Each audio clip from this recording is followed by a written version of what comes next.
grilling Donald Trump's pick for defense secretary.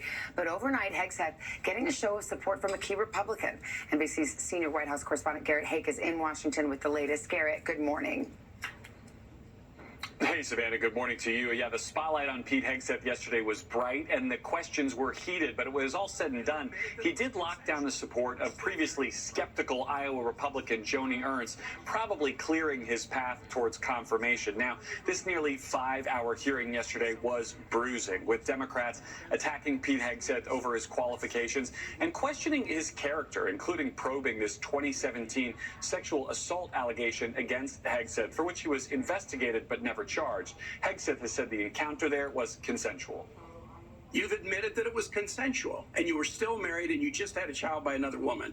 Again, how do you explain your judgment? Completely false charges against me. You fully investigated, and I was completely clear. Now, today's hearing schedule is packed, including 3 nominees who Donald Trump hopes to have confirmed, possibly on day one. Marco Rubio, the former senator, should get a warm welcome for his hearing today to be Secretary of State. John Ratcliffe, Trump's pick to be the chief of the CIA, will have a hearing divided into one part open, one part classified, befitting the post. And then in this room, all eyes on Pam Bondi, Trump's pick to be Attorney General. Such a big job, such a big hearing. They're splitting it over 2 days. Savannah? All right, Garrett, thank you very much. President-elect Trump's inauguration is now just 5 days away, and details of Monday's event are coming into focus a bit. Among those attending, President Biden and First Lady Dr. Jill Biden, former Presidents Barack Obama, George W. Bush, and Bill Clinton, as well as former First Lady Laura Bush and former Secretary of State Hillary Clinton. Michelle Obama will not be attending the inauguration. That's according to a statement from the former First Lady's office. Other guests include tech giants Elon Musk, Mark Zuckerberg, and Jeff Bezos. The trio will have a prominent spot at the ceremony, seated together on the platform.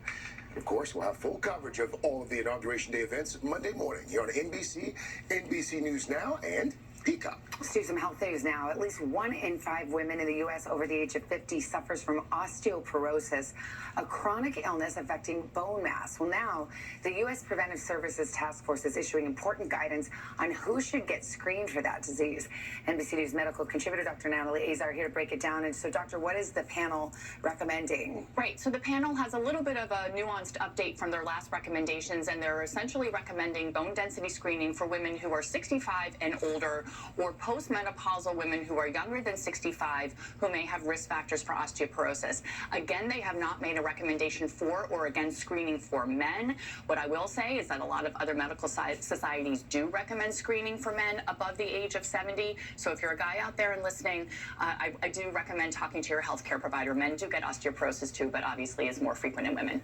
Dr. Nelly, for women under 65, what are some of the other risk factors? Like, how do you know if you need a bone scan? Yeah, absolutely. So there are a lot of them. Probably one of the most important factors actually is your genetics. It can contribute to maybe about 75% of your risk of osteoporosis, as well as a family history, for example, of a hip fracture. Other ones include early menopause, current smoking, excessive drinking, low body weight, and a lot of medications and underlying conditions. Medications like steroids, anti-seizure medications, conditions like celiac disease and rheumatoid arthritis. So if you're a woman under the age of 65 postmenopausal, also please have a conversation with your doctor about screening. A lot of times doctors will say, are you taking your calcium? Is it preventable? I mean, are there things you can do? Yeah, I'm really glad that you brought that up, because there's a lot of mixed messaging on calcium and vitamin D. In terms of preventing osteoporosis, we recommend a healthy lifestyle. Yes, we need calcium, and we need adequate vitamin D to absorb that calcium. And for all you folks out there with kids who are either teenagers now or will be teenagers one day, that is the period of most rapid bone growth where calcium is really, really essential to get that peak bone mass. Limit alcohol, no smoking, and stay active for no other reason than to prevent falls. As my mentor has said, the best way to prevent a fracture is to prevent a fall. Okay. Dr. Azar, thank you very much. Well, a new